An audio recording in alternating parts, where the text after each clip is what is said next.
This is Heather with the Eastern Panhandle Conservation District, and we cover Jefferson, Berkeley, and Morgan counties in the great state of West Virginia. And we are one of 14 conservation districts located throughout the state, and our mission is to help promote conservation with our soil and water and related natural resources. My position allows me as the Education and Outreach Specialist to promote our conservation and stewardship programs to our area residents and citizens.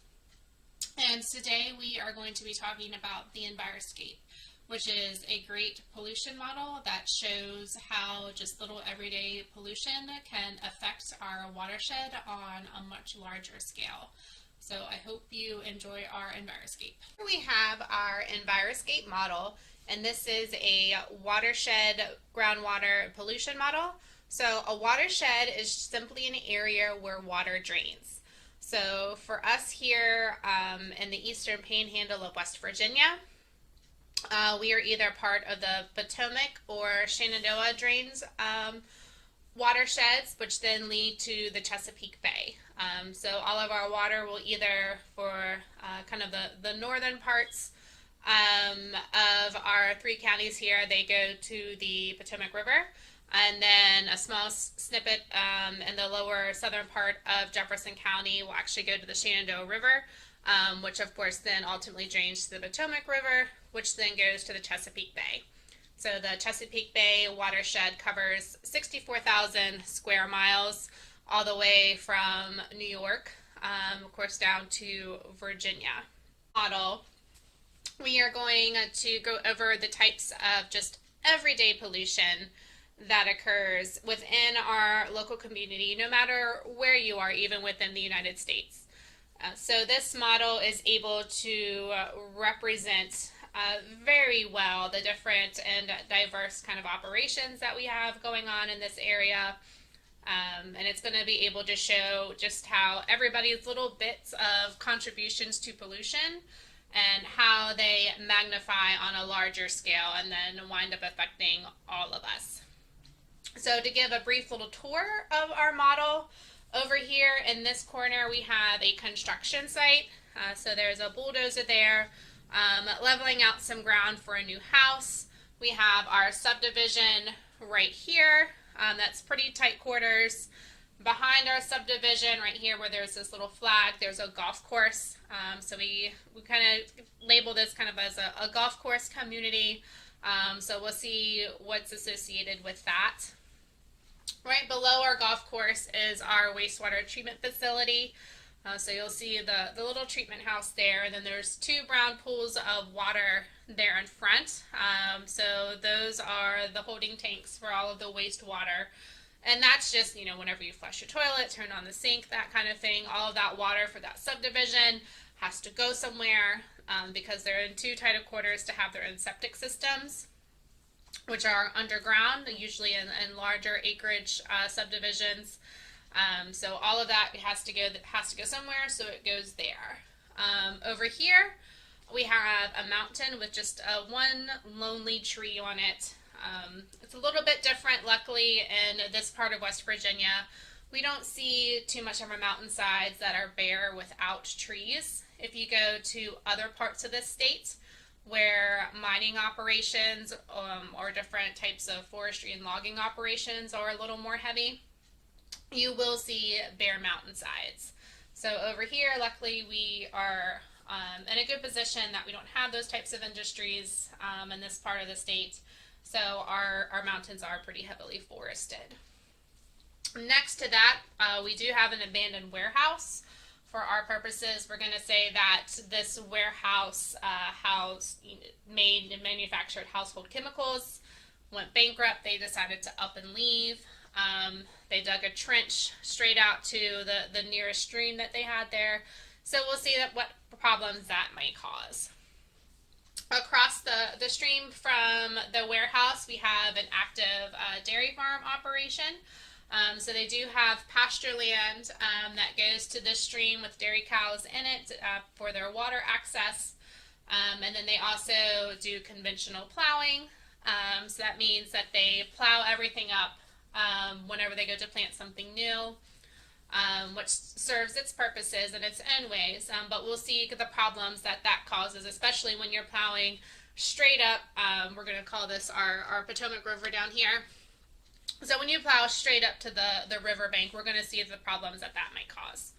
We also have a boat there in our river. So while we typically think, boats are recreational and how much pollution can they really cause, we'll see what happens there. And of course, we have our roadways and our cars. We have these drainage ditches right here. And of course, anything that you see that it's brown, that's exposed soil. The green is going to be grass. And of course, then the gray is the roads and the blue is the water.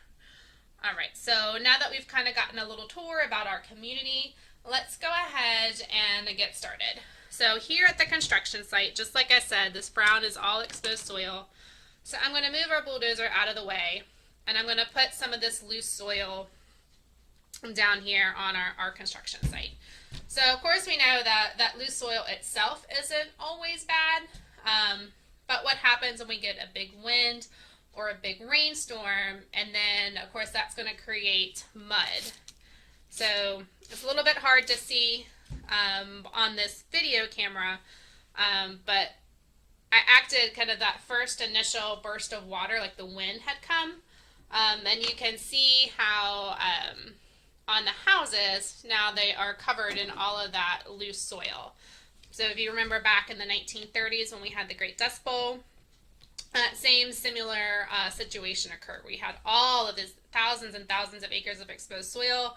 Winds came and blew it all away. So now we actually have soil from Kansas and Oklahoma in the Atlantic Ocean.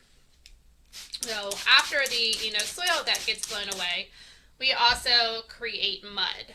So as you can see, the water is going to go to, of course, the path of least resistance, which is down this subdivision driveway here.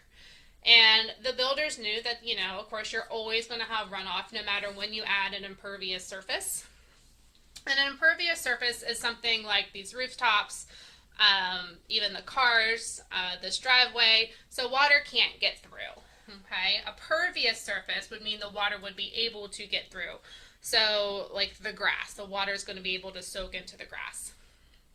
So of course you're going to have a lot more stormwater runoff, and it's going to happen a lot faster when you have a lot of more impervious surfaces, which is typically why in cities you'll see the flooding compared to out in the country. So the builders put in this drain right here, and it's serving its purpose, right? All the water is going down that drain, and it's solving our flooding issue. But the potential problem that we have is there's this stream, straight over here, and there is a pipe that goes right to the stream to carry that storm water away. So while we started, with, the nice clear water, there's the potential that all of the storm water and whatever possible pollutants that were in that storm water are going to be carried to the stream. All right, and then moving on to our golf course right here. And of course we know that golf courses are always very well maintained and look absolutely beautiful. But a lot of times that comes at a cost, and that'll come at the cost of lots of fertilizer, which has the potential to release a lot of excess nitrogen. And while the green grass looks great, the excess nitrogen causes problems because once it gets into the waterways, it'll use up the oxygen that's in the water, and our fish and other aquatic life and plants aren't able to breathe anymore. So then they die. And of course, as you know, we're going to need all of that aquatic life to keep our streams healthy, to keep our water healthy. So when we add the fertilizer to our golf course, and then we talked about how this was a golf course community, so we really need to have our house lawns looking really nice as well. So everybody saw that, oh, hey, the golf course is fertilizing and cutting their grass and doing this and that. So we all need to do the same thing, which in right amounts and moderation, is fine. However, when you add too much fertilizer, and especially if it's going to rain, the next day or two, it doesn't have time to absorb down into the root system, into the leaves of the plants. So then it just washes off. So when it rains, hopefully you'll be able to see how this fertilizer has turned green, and it's simply washing off, running down the road, and then going into the stream. So what I'm going to go ahead and do is pull these bridges here. That way it's hopefully a little bit easier for you to see the water that was clear and is now turning green.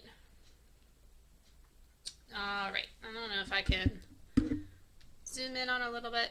There we go. So you can kind of see right here in this junction right here how that water is starting to turn green. All right, and it didn't fall over, even better.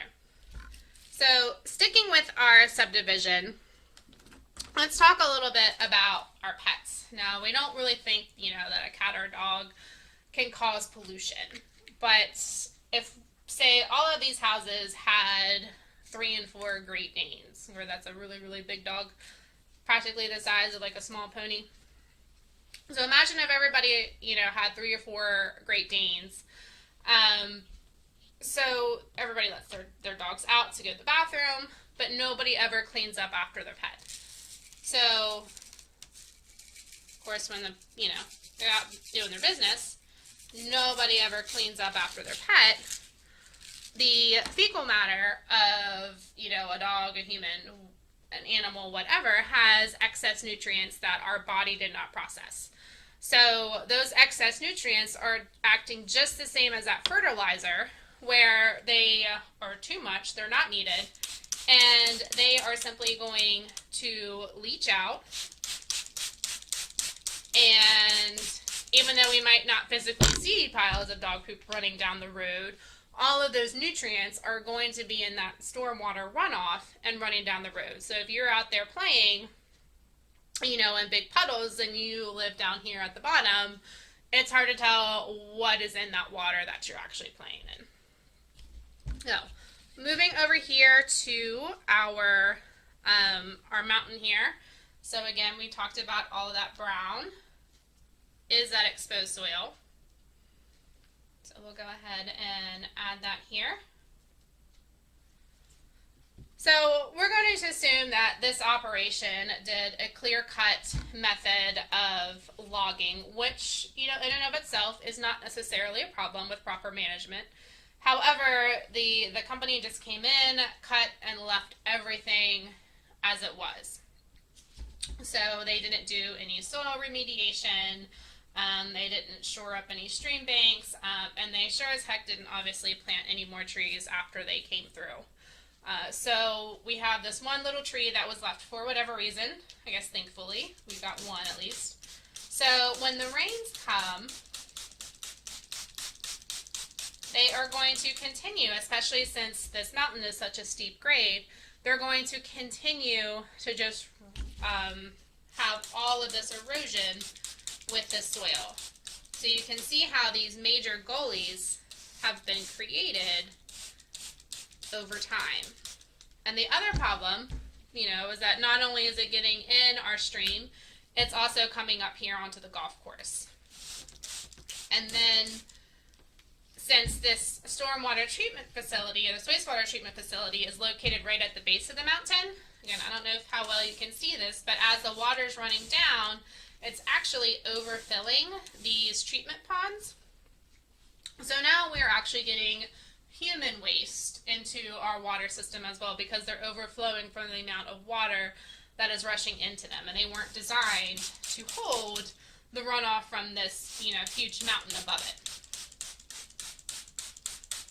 And then you can see how we started out with the nice clear Potomac River, and now it is getting filled more and more with the various pollutants.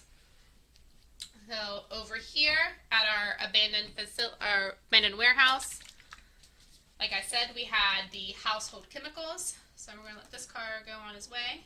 All right, I'm going to go ahead and pull that bridge so everybody can see.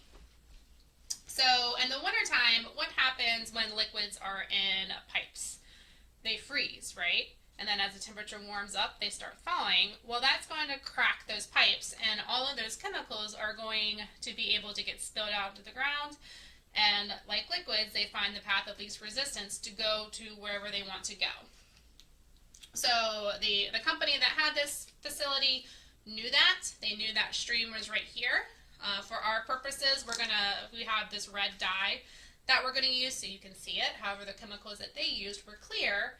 So digging this drainage ditch just looks like a simple, drainage ditch that just leads to a stream. But we're gonna see what happens with our red dye, that it's a little more than that. All right, so now can you see how that red stream went all the way down? And so it affected our stream here, and it also affected our Potomac River. So you can see the problem that has with pollution. And again, it's a household chemical, a cleaner, so it's going to kill anything and everything it tries to come in contact with. And especially, sensitive animals, such as fish, or little stoneflies and mayflies that live in the stream. And their young life, they're not going to be able to survive that kind of chemical attack on their body. And even something like our dairy cow, who is drinking in this stream right now, 1 or 2 sips, isn't necessarily going to hurt, this 1,000-pound animal. But as it drinks it continually over time, and it builds up in their system, then that cow is going to start getting sick. And everything else about its lifestyle is healthy. It's got good grass. The farmers assume it has good water. It gets good feed. But this animal was sick, and then now all of a sudden the farmer's milk is showing contaminants. And whenever there's any slightest little thing wrong, when the milk truck comes every day to pick up the milk from the dairy farm, if there's anything wrong, they don't take that milk and they have to dump it down the drain. And a dairy farmer gets paid by the milk that goes out. So that means that the dairy farmer is not getting paid, and he has no idea why. And then over time, as animals actually start showing signs of sickness, doing some research, they decide to test the water, and then that's how they found out that there's something really bad in the water, and that's what's making the dairy cow sick. So you can see how this affected not only the smallest of creatures, but it also has the chance to affect the largest of creatures as well. And then, of course, with the dairy cows getting into the stream, as they're walking up and down these banks all day long, although right now we have a nice pretty stream bank with grass growing, over time it's going to start looking more like our forest edge or over here, because they're going to trample all that grass down. It's not going to be able to be held in place. And of course, the other things with dairy cows is, if you know anything about a cow of any breed, they go to the bathroom a lot. And they're not going to come over here into the field to a designated bathroom break area to go. They're just going to go wherever they feel like it. So, of course, over time, we've got more and more of that manure building up into the stream. And then, of course, since it's in an active flowing water, it is actually going to get washed downstream. So you can see how it's literally floating down our Potomac River, which, of course, nobody obviously wants to swim in. So moving on to our farmer's field over here, I'm going to move his tractor out of the way, get that loose, exposed soil onto his field. All right. And then at the time of planting, because there's a lot of things working against the farmer when he is trying to plant a crop. So of course you do need fertilizer to get your plant to grow. So he's going to add some fertilizer with his seed. And there's all kinds of pests that really like to eat seeds, or just when the plants just start coming up. They really like those because they're nice and young and tender and sweet. So he's going to apply a pesticide to protect his plants. And he might also, because he knows he's in a wet environment, he is going to apply some herbicide as well.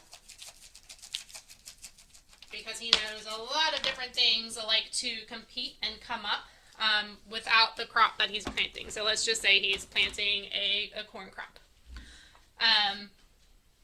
So again, while all of this is great and it's fine as long as we don't, get a big windstorm or a big rainstorm or gully washer,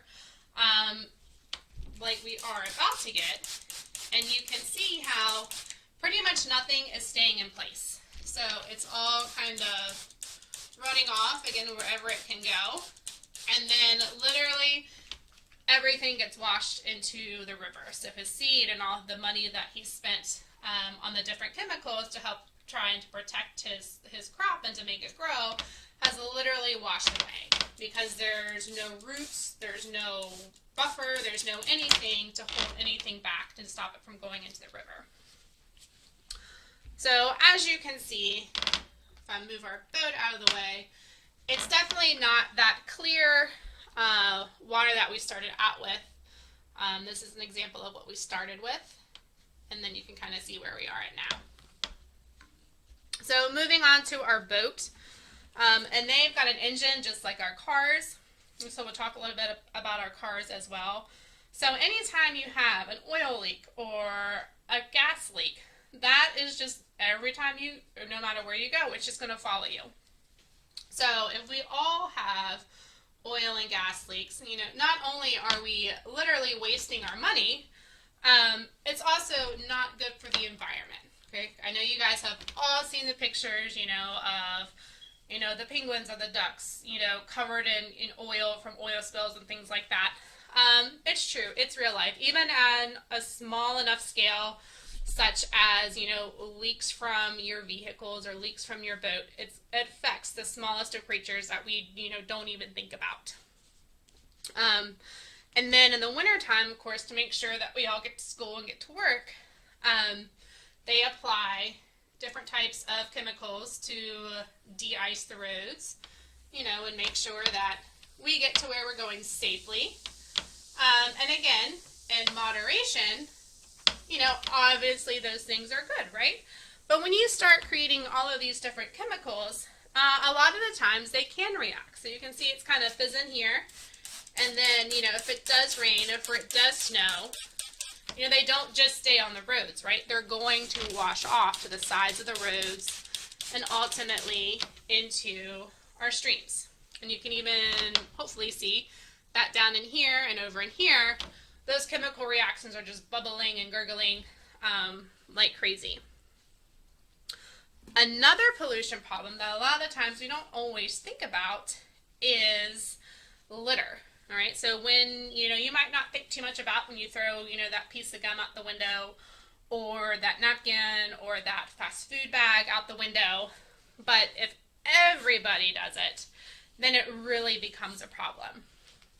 And so we can drive down the roads, and I'm going to use these colored sprinkles as examples of the litter, and you can see how, just one little speck might not make a difference, but when everybody does it, we can see that there's a problem.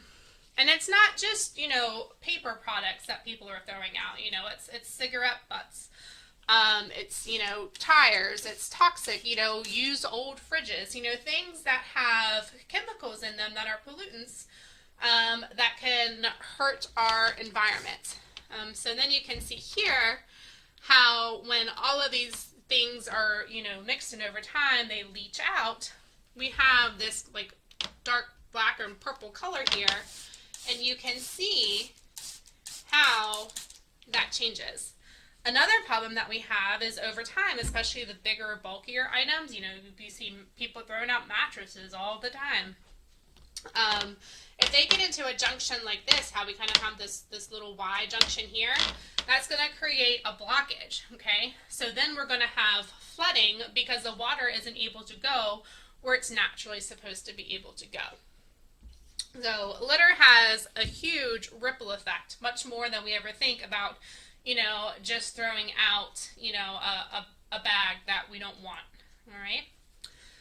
So we can see how everything together wound up making this huge brownish disastrous mess. So I'm going to go ahead and imagine that we could just pull the plug on our river. All right. And you can see, you know, this bits of leftover litter. And then you can see here all of this thicker material. So that's sediment. And sediment is those super, super fine particles of soil that are left behind. So they're so small and they're so heavy that they sink to the bottom of the river. So instead of having a nice gravelly bottom at the bottom of a river, which is really important for different bugs to feed on underneath of all of those rocks, it turns into mud. So then we're not able to have a habitat for those bugs. Okay, the fish aren't able to eat those bugs, so then the fish leave as well. And then also, not only when you step in it, okay, you wind up sinking it, it becomes more like quicksand, you get like sucked into it.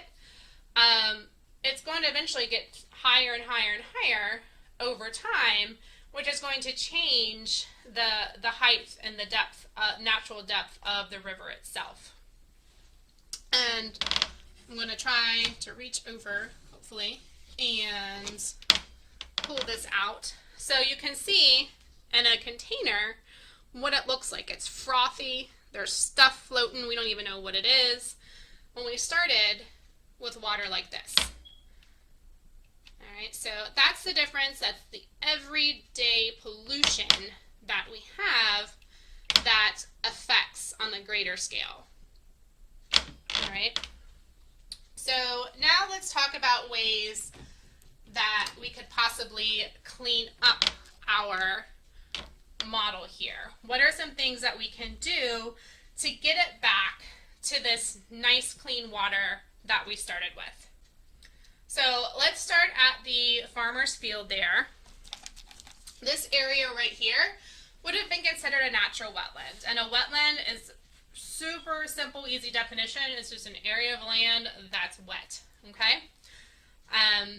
So we're going to put this back in letting the grasses grow, the trees grow, let it go back to what it was supposed to be.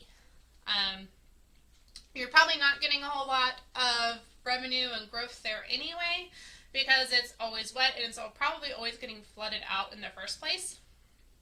So we're going to let that regrow. The farmer can switch to what's called a no-till method. So instead of spending all of the time and money and resources into plowing that field up year after year after year, and actually degrading the soil quality and structure of the soil, he is going to get a specialized drill that's able to plant through the soil and make it easier for the seeds to go in the ground. That way he's not disturbing the soil and it's not able to run off. Of course, he can also do things in the wintertime because the goal that we would like to see all the farmers use is to have something green growing year round. So you could do a fall cover crop maybe and plant different things. Right now you might see some little bit of green grass looking coming up in some of the fields. A lot of the farmers are planting what's called like a winter wheat. So that'll, gives you a nice green cover, helps with the soil erosion, helps the soil nutrients, and then in the late spring and early summer, they'll able to, harvest that wheat and maybe even make some straw before they plant something else in the fields. For this pasture field here, of course, we're going to want to get this cow out of the stream because we don't want it drinking from surface water that we have no clue what's in it. And of course, surface water is your ponds, your streams, your rivers, water on the surface that you can actually see. So we're going to dig a well for this farmer, and we're going to put in a water trough, except I can't find my water trough. Alright, but imagine we've got a little water trough right here. Alright, and then we are going to actually fence the cows out of the stream. And 35 feet is about what we would really like to see for those cows to be away from the stream bank. And that allows for the stream bank to stabilize. And it also allows, for our trees to grow, our grasses to grow back, and have a really nice, good buffer along that stream bank. All right, so I found my water trough. So there we go right there. There's nice clean water that comes out, down from the ground that we know is hopefully a little bit more protected than what our surface water is. Moving on to our factory, there's a couple different options that we have. We can completely tear down this building, repurpose it maybe into something else, turn it into a mall or another warehouse, a public meeting place, something like that.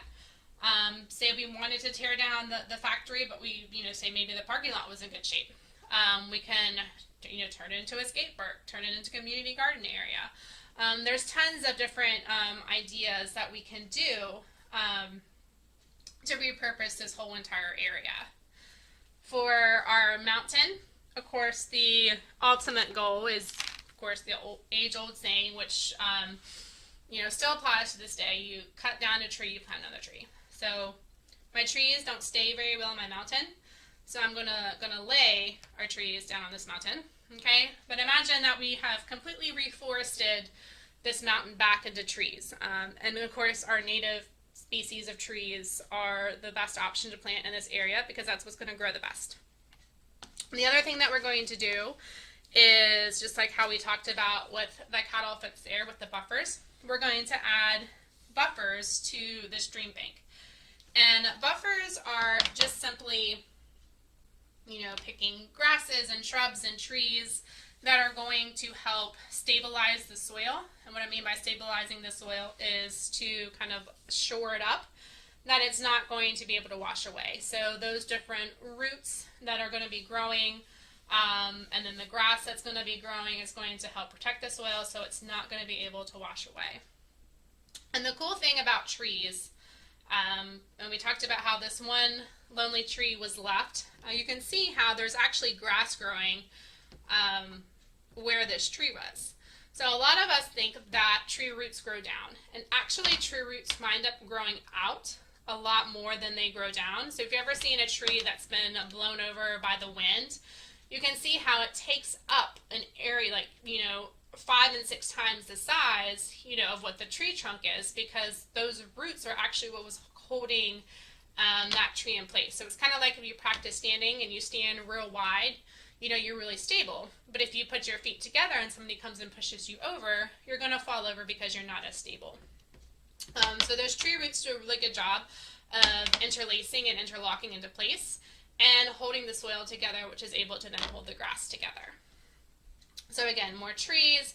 We're going to buffer all the way around this. Our stormwater, our wastewater treatment facility here, we're able to do maybe some modifications to it to allow for a larger, holding capacity. And of course, the runoff problem is going to be mitigated with the control of the plantings of the trees and the buffers to stop all of that excess runoff. Our golf course, there's a couple different strategies we could do. Of course, soil testing is going to be one of the biggest things. Does this, golf course even need fertilized every few weeks to try to make it look green? Is there something else that we can do? The same for our lawns. You can soil test your lawns just the same as a farmer would soil test his fields to see what nutrients it needs. And if you go through a university like West Virginia University and send it off, those soil test results are even free. And if you contact your local extension agents, they can even help you come up with a plan for your lawn or your garden or your farm as well. So that's a great service that West Virginia offers. With our pets, of course, we're going to clean up after our pets, right? Even though it's a job that nobody wants to do. Also, nobody wants to see or smell or potentially play in what your pet has left over. All right, so we're going to go through and, every day or have some type of set schedule, especially before a big rainstorm comes, we're going to go through and clean up after our pets. For our construction site here, we're going to add what's called a silt fence. All right, so if you've ever seen this kind of black fabric type material fences around a construction site, those fences actually keep that silt or that fine sediment in the construction site from being able to run down the road. So you can see if before, okay, all of that water was running down, but that fence, when I go to spray the water, okay, it's actually keeping everything in place. Okay, you kind of see the water ringing out there. And it's going to help with keeping everything there. And they've even gone as far now as you can have different types of pre-made like straw rolls and straw mats. There's also now some laws on how long your construction site can stay idle with the dirt all excavated before it has to be recovered with grass seed and have something actively growing on it. So there is that. With the litter, there are some great programs through the West Virginia DEP, or Department of Environmental Protection, with the Adopt a Highway programs. So they will actually supply you, with the garbage pickers and the trash bags and some signage. And you can go and quite literally adopt a road, and you're responsible for keeping it clean. So we're going to go through and something that anybody and everybody can do and help with, and it's probably one of the easiest things to help with on pollution, is just picking up your trash. Of course, we would like to be able to say, that this will hopefully soon no longer be a problem because nobody's going to throw their trash, at an illegal dump site or throw their trash out driving down the road. Litter is one of the most simple things that we could do to help stop pollution. But unfortunately, it's also one of the biggest issues that we have with pollution. And of course, it's kind of hard to, not de-ice the roads and that kind of thing, for the safety aspects of things. But they are starting to come out with some different products, that are a little more environmentally friendly. That all of our local highway departments and other snow plowing companies and subdivision companies that do the maintenance are using, that aren't as harmful to our environment, but still effective at the same time. And of course, there's a lot more things that we could do. I'm sure that in your class discussion, you'll be able to come up with some different ideas as well, of ways that we can not only clean up our environment, but maybe some things that we didn't discuss that you see going on pollution-wise that is happening nearby or somewhere that you pass, that you've noticed that we haven't talked about. So again, this is our Enviroscape model showing our pollution that happens every day, and I hope you got something from this presentation. And if you have any questions, please don't hesitate to contact me at the Eastern Panhandle Conservation District. Thank you, and I greatly appreciate your time.